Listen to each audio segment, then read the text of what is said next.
Indonesia sendiri memiliki kekayaan sumber daya alam yang sangat melimpah, mulai dari cadangan mineral, energi, hingga keanekaragaman hayati yang sangat luar biasa, di mana potensi ini itu memegang peran penting dalam mendorong pertumbuhan ekonomi nasional dan dapat meningkatkan kesejahteraan yang berkelanjutan. Nah, kali ini tujuan pembelajaran yang pertama kita dapat mengetahui potensi sumber daya alam Indonesia, yang kedua kita dapat mengetahui tantangan utama dalam pemanfaatan sumber daya alam Indonesia, yang ketiga kita juga dapat mengetahui strategi pemanfaatan sumber daya alam menuju negara yang sangat maju yang ada di Indonesia, dan yang terakhir kita dapat mengetahui peran pemanfaatan sumber daya alam dalam mendorong Indonesia menjadi negara yang sangat maju. Yang pertama ini ada potensi sumber daya alam Indonesia, di mana saya akan membahas tentang sumber daya alam hayati, sumber daya mineral dan energi, sumber daya laut, dan yang terakhir yaitu ada pertanian dan perkebunan. Baik, ini yang pertama kita membahas sumber daya alam hayati, di mana Indonesia ini memiliki biodiversitas terbesar kedua di dunia dengan hutan tropis, ekosistem laut, dan plasma nutfah pertanian, di mana hutan ini memiliki luas sekitar 125,9 juta hektar yang berperan penting dalam ekologi dan ekonomi, di mana pemanfaatan sumber daya hayati ini secara lestari dapat meningkatkan devisa melalui ekspor hasil hutan, perikanan, dan agribisnis. Nah, selanjutnya ini ada sumber daya mineral dan energi, di mana Indonesia ini memiliki cadangan batu bara sekitar 38,4 miliar ton, minyak bumi 2,4 miliar barel, dan gas bumi sekitar 62,4 TSCF, di mana potensi energi terbarukan ini mencapai 3.686 GW yang meliputi panas bumi, hidro, surya, bioenergi, dan angin. Nah, selanjutnya ada sumber daya laut, di mana Indonesia ini memiliki laut seluas sekitar 6,4 juta kilometer kubik dengan potensi perikanan 12,1 juta ton per tahun. Selain itu, Indonesia juga memiliki kekayaan biota pariwisata, bahari, dan energi kelautan yang menjadi sektor strategis dalam kebutuhan ekonomi. Kemudian ada pertanian dan perkebunan, di mana sektor pertanian ini itu menyumbang sekitar 12,98% PDB dalam tahun 2023 dengan komoditas utama yaitu kelapa sawit, karet, kakao, kopi, dan padi, di mana moderasi ini itu meningkatkan daya saing, namun pengolahan sumber daya alam ini masih menjadi dominasi teknologi konvensional yang minim riset dan kurangnya transfer teknologi, sehingga produktivitas ini belum optimal atau belum sangat maksimal yang ada di Indonesia. Selanjutnya ada tantangan utama dalam pemanfaatan sumber daya alam Indonesia. Yang pertama ada ketergantungan pada komoditas mentah, yang kedua kerusakan lingkungan, yang ketiga yaitu kesenjangan penguasaan akses, dan yang terakhir adanya inovasi teknologi yang sangat rendah. Nah, selanjutnya ada ketergantungan pada komoditas mentah, di mana sebagian besar hasil tambahan dan perkebunan Indonesia ini masih diekspor dalam bentuk bahan mentah atau bahan yang belum jadi, sehingga nilai tambahnya ini semakin rendah, di mana ketergantungan ini itu dapat membuat Indonesia rentan terhadap fluktuasi harga yang sangat global, misalnya saat harga batu bara atau CPO turun, penerimaan negara dan daerah itu ikut merosot atau ikut menurun juga, di mana kondisi ini itu mencerminkan lemahnya diversifikasi industri dalam pengolahan yang seharusnya ini dapat meningkatkan nilai tambah ekonomi atau dapat menambah nilai jual dalam pemasaran tersebut.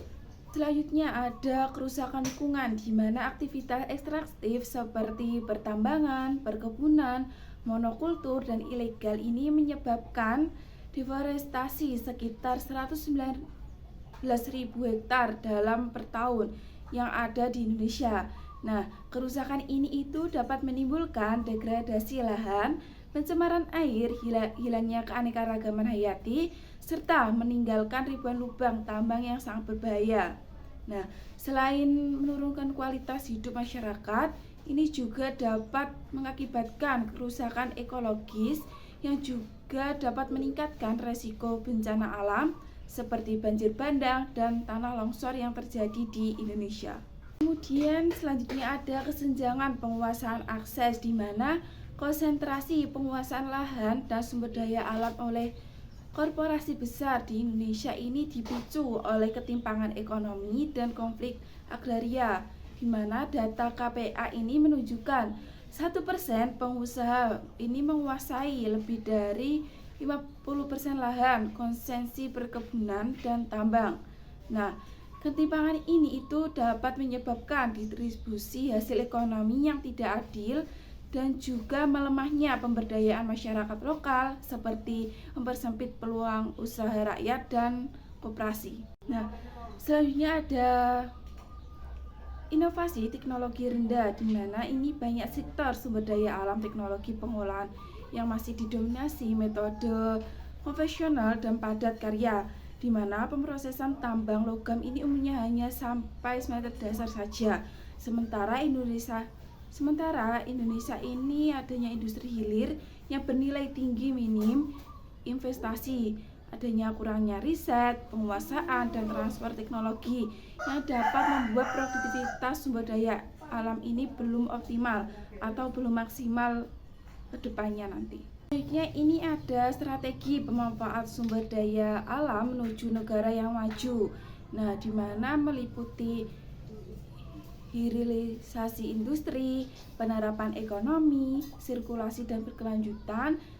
Yang ketiga ada penerapan prinsip ekonomi sirkular dan pembangunan berkelanjutan. Yang keempat ada transformasi digital dan inovasi teknologi. Yang terakhir ini adanya penguatan tata kelola dan regulasi yang ada di Indonesia.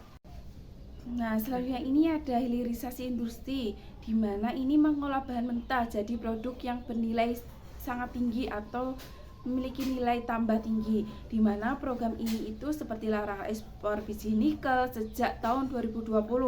yang sukses meningkatkan industri pengolahan, pendapatan negara, dan lapangan kerja.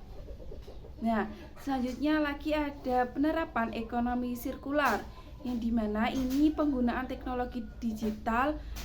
juga dapat meningkatkan efisien sumber daya alam yang memantau cadangan, mengurangi kerugian, memprediksi dampak lingkungan, dan juga dapat mendorong lahirnya startup sumber daya alam yang ada di Indonesia. Kemudian ada penerapan prinsip ekonomi sirkular, di mana ekonomi sirkular ini dengan prinsip 3R yang meningkatkan efisien sumber daya alam dan menekankan limbah. Nah, di mana regulasi ini ketat dibutuhkan karena industri sumber daya alam Indonesia ini masih menghasilkan emisi tinggi. Contohnya seperti limbah sawit jadi bioenergi, taling limbah jadi bahan konstruksi, dan daur ulang e-waste, di mana pendekatan ini tuh dapat mengurangi tekanan ekosistem dan emisi karbon yang ada di Indonesia. Nah, selanjutnya ada transformasi digital dan inovasi teknologi, di mana teknologi digital dan otomatis ini meningkatkan efisien eksplorasi, produksi, dan distribusi sumber daya alam atau yang disebut dengan SDA, Big Data, dan IoT ini mempermudah pemantauan cadangan, deteksi kebocoran, dan pengurangan kerugian, di mana kecerdasan buatan ini dapat membantu memprediksi dampak lingkungan dan dapat merumuskan kebijakan berbasis data. Nah, transformasi ini juga mendorong munculnya startup teknologi sumber daya alam yang mendiversifikasi ekonomi nasional yang dimiliki oleh Indonesia. Selanjutnya ada penguatan tata kelola dan regulasi, di mana tata kelola sumber daya alam yang baik ini penting untuk mencegah korupsi, penambangan ilegal, dan deforestasi, di mana kita ini memerlukan pemerintah untuk memperkuat pengawasan dengan pelaporan daring, audit independen, penegakan hukum berbasis data spesial, serta memastikan transparansi perizinan dan pembagian hasil usaha agar tercipta keadilan dan pemerataan pembangunan. pemanfaatan sumber daya alam, di mana pemanfaat ini sumber daya alam ini memegang peranan yang sangat strategis dalam proses pembangunan ekonomi Indonesia menuju status negara yang maju. Sumber daya alam juga berperan sebagai sumber utama dalam penerimaan negara yang dapat dimanfaatkan untuk pembiayaan pembangunan infrastruktur, pendidikan, kesehatan, dan sektor produktif yang lainnya yang dimiliki oleh Indonesia.